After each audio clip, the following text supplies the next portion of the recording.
Տեսեք, սահմանադրական դատանի որոշումը օրենքի ընդունումից ունենք 5 տարի անց ու շուրջ 3 տարուց ավել քննվել է այս որոշումը, դառնալով ընդհանրապես մեր սահմանադրական արդարադատության աննախադեպ երկար քննված գործ եւ վերացական հսկողության շրջանակներում իրենք ճանաչել են օրենքը սահմանադրական, բայց սահմանադրական դատարանը ընդգծեմ, որ հետագայում սա չի սահմանափակում անհատական գործերի շրջանակում անհատական դիմումների ներկայացմանը սահմանադրական դատարան եւ մարդկանց առանձին իրավունքների հակասահմանադրականության արձանագրման համար մեկ եւ երկրորդ սահմանադրական դատարանը շատ կարեւոր արձանագրում արեց ի հեճուկս այն հանգամանքի, որ օրենքը հակասահմանադրական որևէ տարով չճանաչեցին, ասեց, որ այսուհետ հաշվի առնելով ապօրինի ծագում ունեցող գույքի բռնագանձման վարույթների ուսումնասիրության հիմքերը համակցության մեջ նշեց այն, որ պետք է այդ գույքը այսուհետ, որը բռնագանձման ենթակա է, կապ ունենա հանցանքի հետ, մեկ, եւ երկրորդը պետք է համապատասխան պաշտոնատար անձի պաշտոնը ստանձնելուց հետո ձեռք բերված լինի։ Սա էականորեն մեր պրակտիկայում նեղացնում է իրավասու մարմնի դատախազության մոտեցումները եւ սա արդեն հիմք է պրակտիկ դաշտի տեսլականի փոփոխման, մի շարք գործերի կարճման մեր կարծիքով, մի շարք գործերի կասեցման ու վերանայման սկզբունքի, թե որ գույքն են իրեն գնահատել որպես ապօրինի, որովհետեւ օրինակ պրակտիկայում մենք գույք ունենք, որ այս որևէ հիմքին չհամապատասխանող ու բացակայությամբ մարդկանց նկատմամբ վարույթներ են հարուցվել մեկ ու մարդը որևէ կերպով սրատակով չէր կարող անցնել, ունենք դեպք օրինակ պայմանական, մարդը պաշտոնատար անձ է դարձել 20 թվականից պայմանական թվեր եմ ասում կամ 16 թվականից հետո եւ որպես ապօրինի ծագում ունեցող իր գույքն են ուսումնասիրում, որը ձեռք է բերվել 1995 թվականին։ Իդեպ թվականի առումով էլ ուսումնասիրության ժամկետը բավականին երկար է, իրենք հետ են բերել մինչև 91 թվականի սեպտեմբեր, իսկ հասկանալի է, երբ ապացուցողական բեռը դրվում է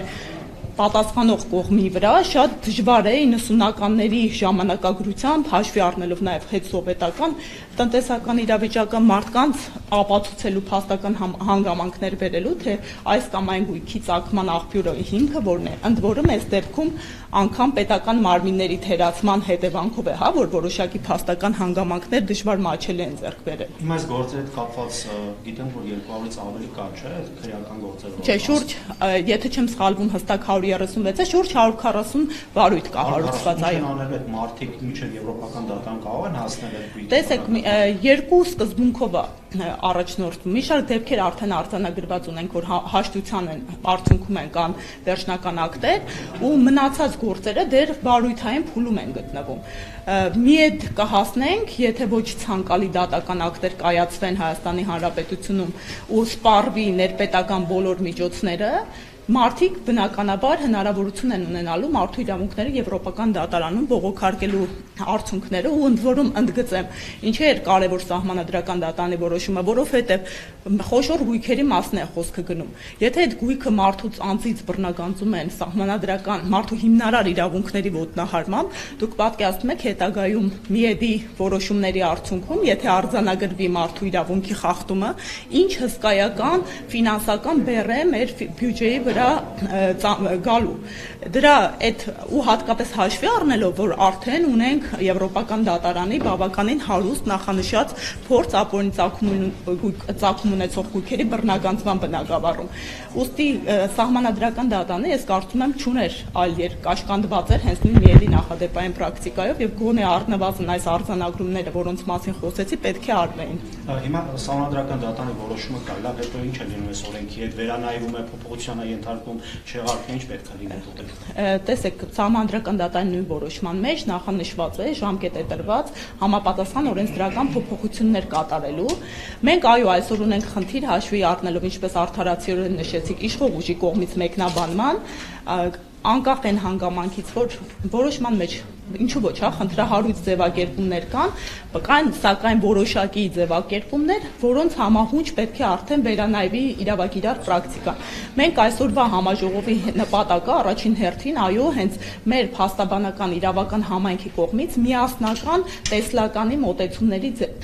ձևակերպումն ու ամրագրումն է, որովհետև մենք եւս, հա, ունենք խնդիր միասնական համաձայնեցված ձևակերպումներ տալու, ընդ որում ինչքանով որ պրակտիկա վարող փաստաբանական համայնքի ներկայացուցիչների հետ քննարկել ենք, բոլորը կիսում են նույնանման մեկնաբանումը։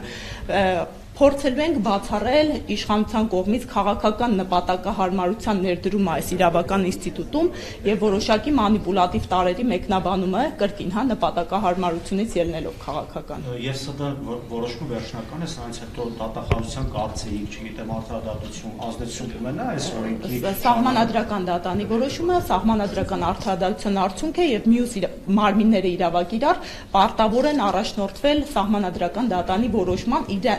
իրենց պրակտիկան մշակելիս փողոքարկման ենթակա չէ եւ այլն եւ այլն։ Նույն դատախազությունը ու օրենսդիր մարմինը ըստ